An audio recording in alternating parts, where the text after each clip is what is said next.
Yasha Allah giving the chorus, all honor and glory and praise unto the Most High God, Yahweh. In the name of the God, Son Yahweh Shai, it's Brother Yasha Allah, with W5 Los Angeles, through the Spirit Power Yahweh Shema Mashak Yahweh Shai.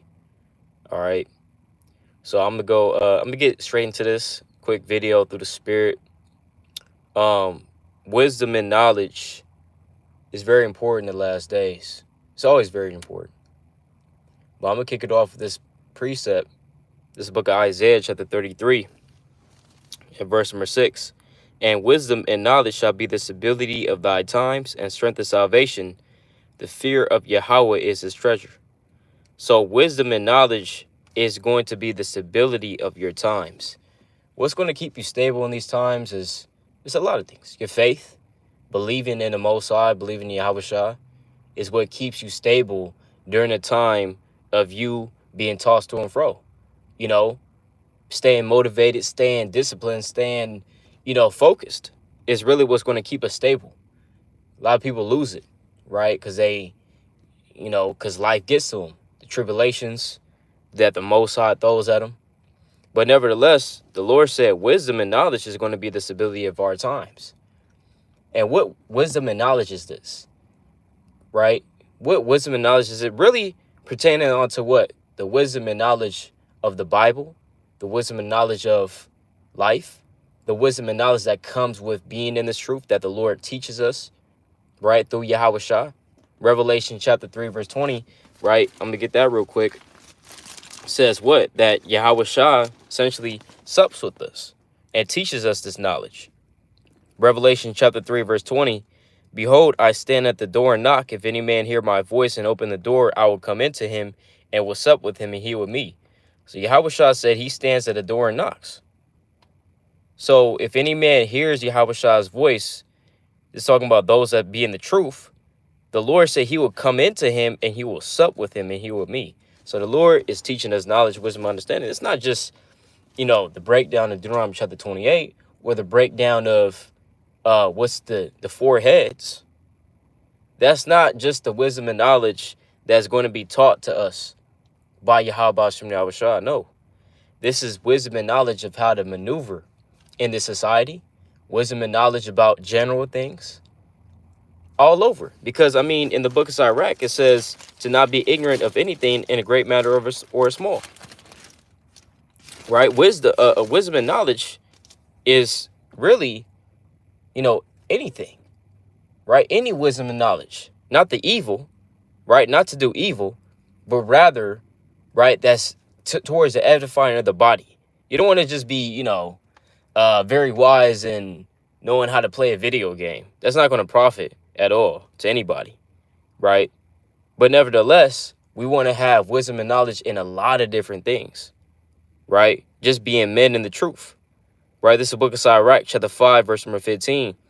Be not ignorant of anything in a great matter or a small. So Yahweh Shai said, or it's like the Most High, right, says, be not ignorant of anything in a great matter or a small. So we want to study a lot of different things. We want to know a lot of different things. In fact, the spirit of Solomon was that he wanted to know everything. That's a very heavy spirit. That's very, a spirit that we should want to have. I want to know everything that there is to know. Right? Because why? Wisdom and knowledge is the stability of our times. It says, and strength of salvation. The fear of the Lord is his treasure. The fear of the Lord is what? The beginning of wisdom. So it always goes back to what? Wisdom, right? It's always what it goes back to, man. Wisdom, knowledge, understanding, right? Because that's the principal thing, as it says in the book of Proverbs. It's a principal thing to know wisdom, right? Why do you think Solomon wanted that? He wanted wisdom, right? And when you gather a lot of wisdom and knowledge, you're going to feel left out. You're not going to feel like you belong in the crowd that you're in. When you surpass, right, knowledge and wisdom in a lot of different things, right? Let's say for a professor that has his PhD, has been studying for years and years, decades, and he goes, right? And he goes around regular people. That guy, that professor is going to feel left out.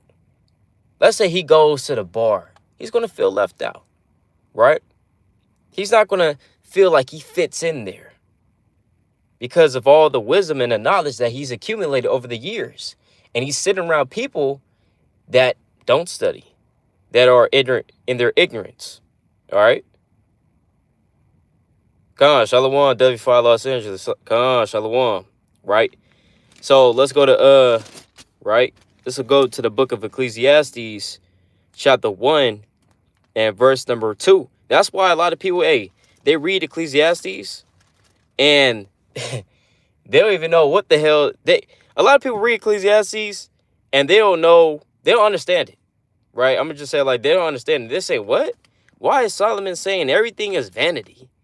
Huh? I don't get that. Why is he saying that? What? Why did he say that all that doesn't matter? Why does he say that? Some people don't even understand Solomon to this day. Why? Because when you reach a certain level of knowledge and wisdom understanding, and you understand more than your peers, you understand more than your teachers, as it says in the book of Psalms, chapter 119 and verses 99 on down, when it says that you are that you're wise enough, when you reach that level of wisdom, you're not going to be understood by many, man. You're not going to be understood by many. Why you move the way you do. Why you speak the way you do. Why you think the way you do. Right? Because even going back to this proverb that I've read, it's a worldly proverb, right? Meaning that it's not in the Bible, but it relates to the Bible, right? That basically, in this world, all heroes die and all wise people, or basically all the smart people, go insane, right? Yeah, it's roughly paraphrasing it, right? But you can look that up for yourself. It's a quote that goes like that. All heroes die. All the smart people, all the smart ones go insane. And the world is left full of, happy, ignorant people, roughly paraphrasing. And this is the world that we live in right now. You have a lot of happy, stand in the house of myrrh people that's ignorant to what's going on around them. That's ignorant to the knowledge and the wisdom that the Most High may be revealing to you in the last days, right? So I'm going to go to Ecclesiastes chapter 1 and verse number 16. I commune with my own heart, saying, Lo, I am come to great estate and have gotten more wisdom than they all that have been before me in Jerusalem. Yea, my heart had great experience of wisdom and knowledge. And we want that too. I want that. I want to have great experience of wisdom and knowledge. Right? It says, and I gave my heart to know wisdom and to know madness and folly. I perceive that this also is vanity. It's like a vexation of the spirit. For in much wisdom is much grief, and he that increases knowledge increases sorrow. So the thing is, when you increase knowledge and you increase your wisdom, the more you know, the more you're not going to be very happy all the time, right? Because then you understand really what this world is. You understand a lot of different things, right? You understand a lot of different things, right? That's why in the book of Sirach it says that the wise man doth smile scarce a little. All right, let's get that real quick. This is the book of Sirach, chapter 21, verse number 20. It says, a fool lifteth up his voice with laughter, but a wise man doth scarce smile a little. So the fool, how can you locate a fool? Fool is always going to be laughing all the time about anything. Always trying to crack jokes. You always, just joking around and stuff like that, He's going to be, just a fool, right? Just laughing at everything. Like, what's so funny? Perfect example is, Mamala. Sometimes you can't even say her name, or else the damn video is going to get put down. But everybody, hey, you should know who Mamala is. She is the definition of this right here, verse 20. A fool lifted up his voice with laughter. Every time I turn on TV or I go to, YouTube, and I see this person, all right, this heathen, he's always laughing, all right, always laughing, and really there's nothing to laugh about, for real, all right? But nevertheless, it says, a fool lift up his voice with laughter, but a wise man doth scarce smile a little. So the wise man barely smiles, because in his mind, he's thinking about so many things. His mind is running at 1,000 miles per hour. Because, again, because he's filled with wisdom. He's filled with the knowledge and the spirit of Yahweh Shah. Right? He doesn't have time for that. He doesn't have time for that. All right? So the more knowledge you accumulate in this Bible, and the more knowledge you accumulate through the spirit of power Yahweh Shah, the Lord said you're going to increase sorrow by doing that. All right? You're going to increase sorrow. This book of Ecclesiastes chapter 7. Ecclesiastes 7 and verse number 2. Right? It says, it is better to go to the house of mourning than to go to the house of feasting, for that is the end of all men. For that, Salaki, and the living will lay it to heart. So you have the house of mourning and you got the house of feasting. Right? The house of mourning and the house of feasting. When you study a lot and you increase your wisdom and knowledge through experiences, through the Bible, through the spirit Yahweh Shah revealing things to you, through dreams, through visions, right? Or just wisdom in general, just knowledge in general, right? You go into the house of mourning, right? That's what happens. You go into the house of mourning after that.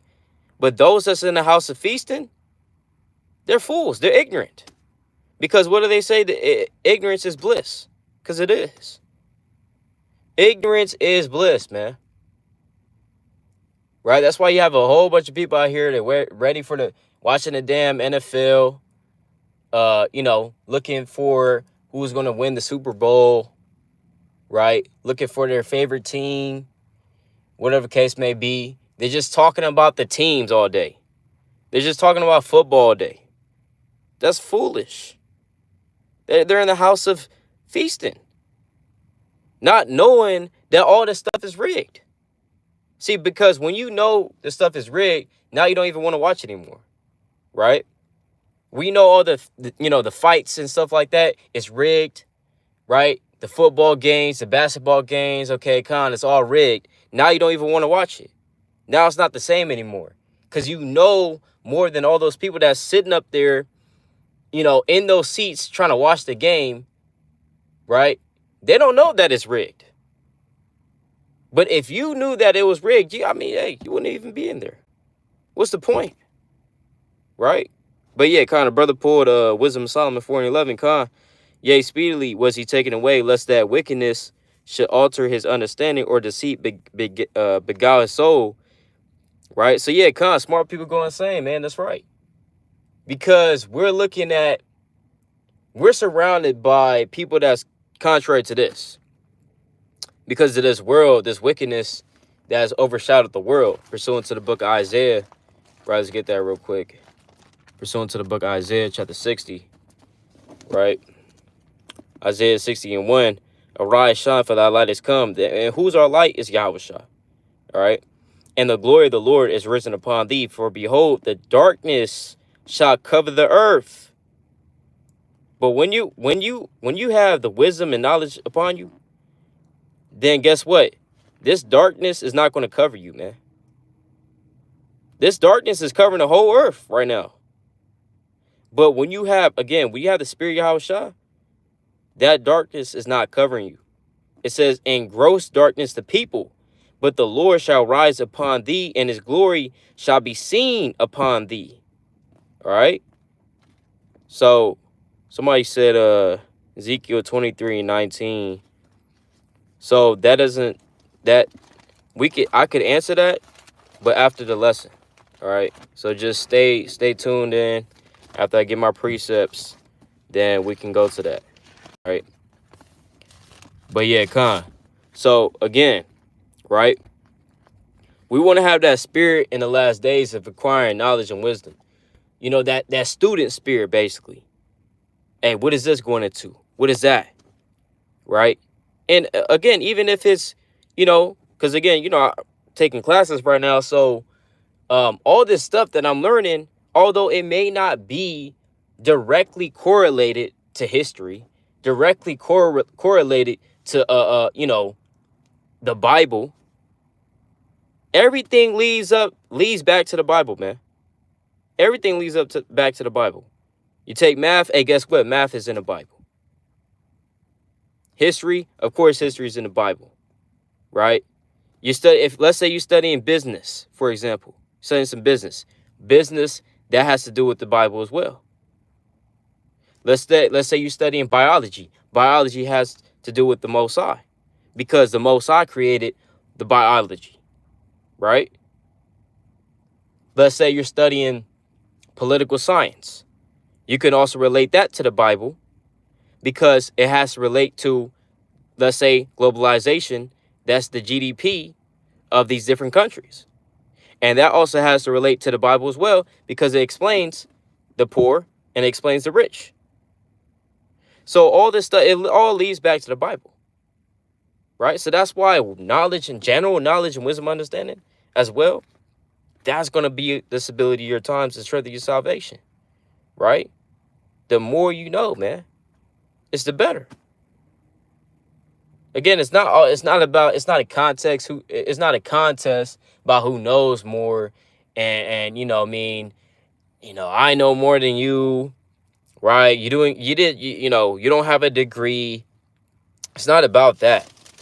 But I'm saying this for yourself, right? You want to know it for yourself, and also to gather that information off to somebody else, right? You want to study for yourself, and also for you to then later on pass that knowledge, right? Learn it, right? You get it. It's like you get it, you learn it, you pass it on. That's always been how, we've done things. All right. So I'm gonna get this real quick. The classic. This is a book of Proverbs, chapter 4. And again, there's so many scriptures on wisdom, man.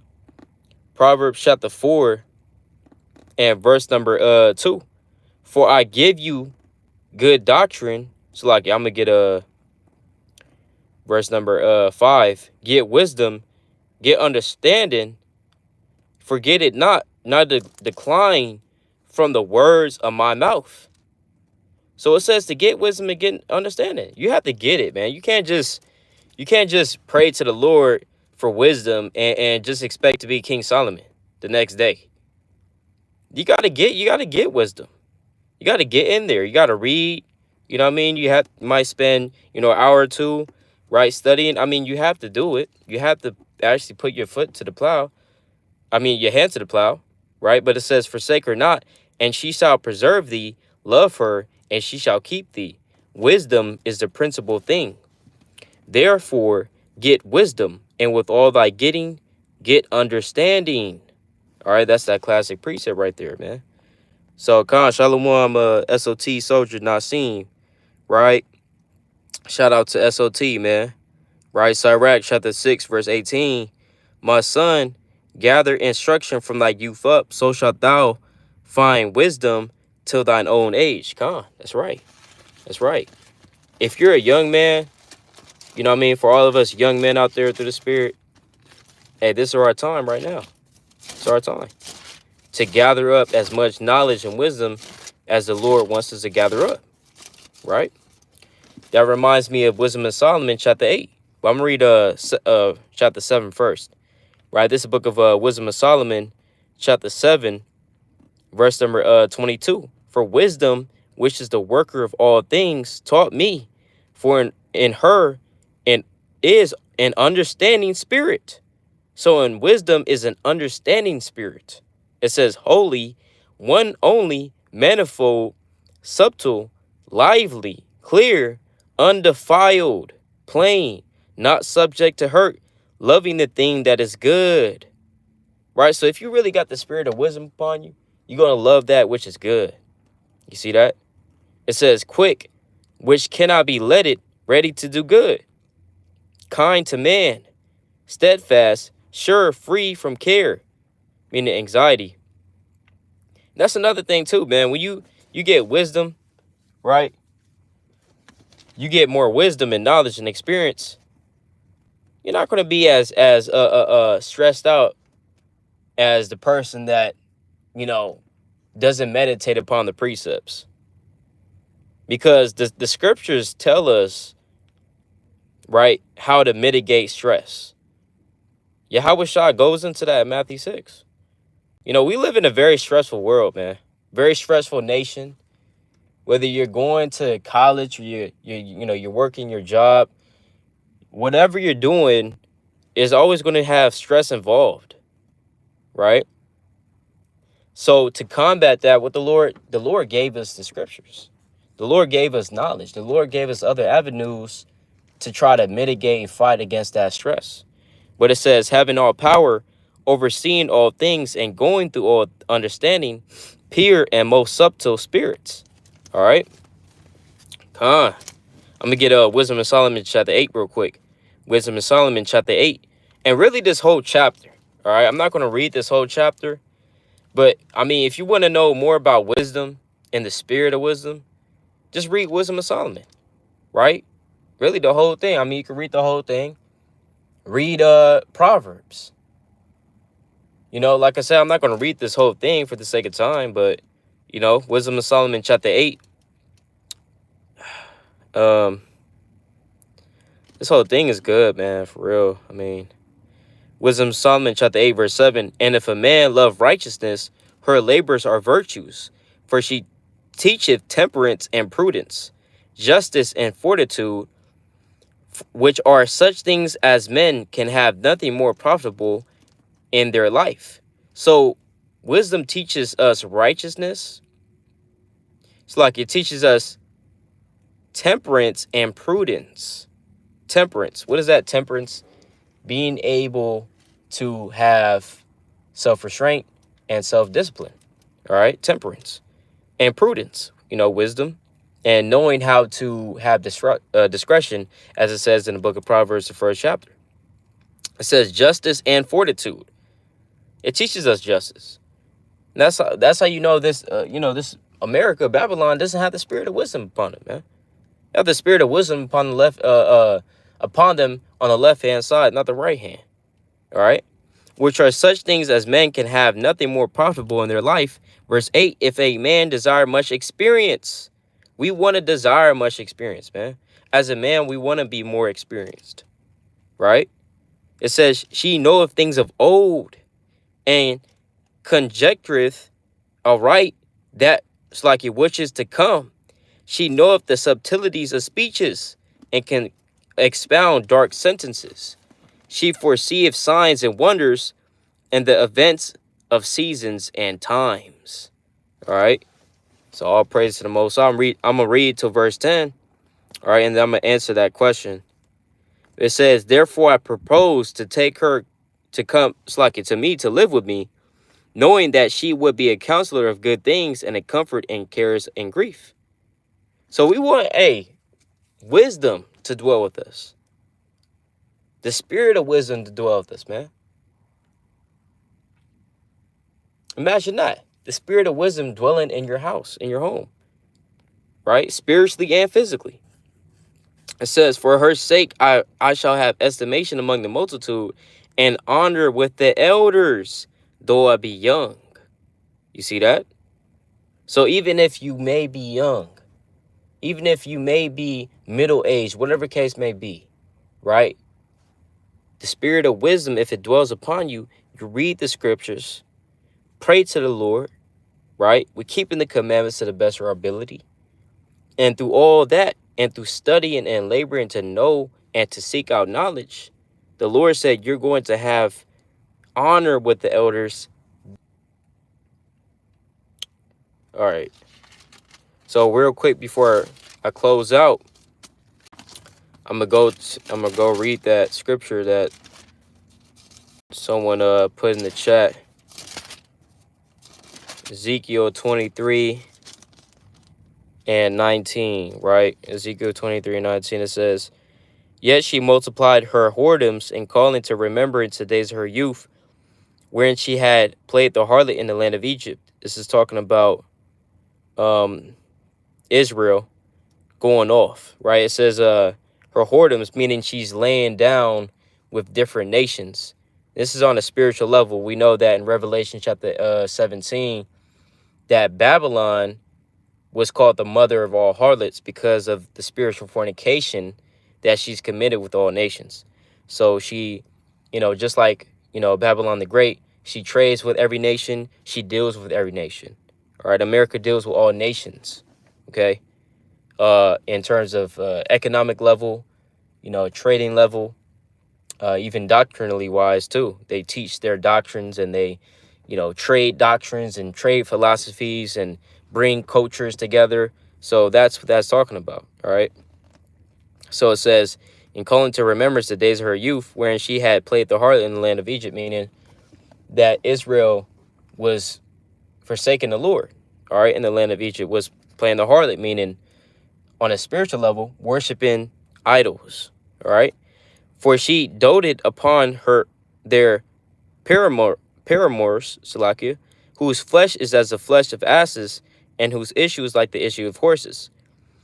Thus thou callest to remembrance the lewdness of thy youth, and bruising thy teats by the Egyptians for the paps of thy youth. So, I mean, just going into the same thing. All right. Just going into the same thing. Okay. So that's why the Lord said he's going to make a new covenant, because, we broke the first one. All right. And committing whoredom just as a woman, because if we're the wife of the Lord, we broke that covenant, man. If a woman goes and commits adultery on her man, she broke that covenant that they had together. So this is really, Ezekiel 23 is really just detailing that, all right, in a very poetic way, all right? But obviously all this is it's not literal. It's really going into spiritual fornication, all right, which is going into the worshiping of other idols.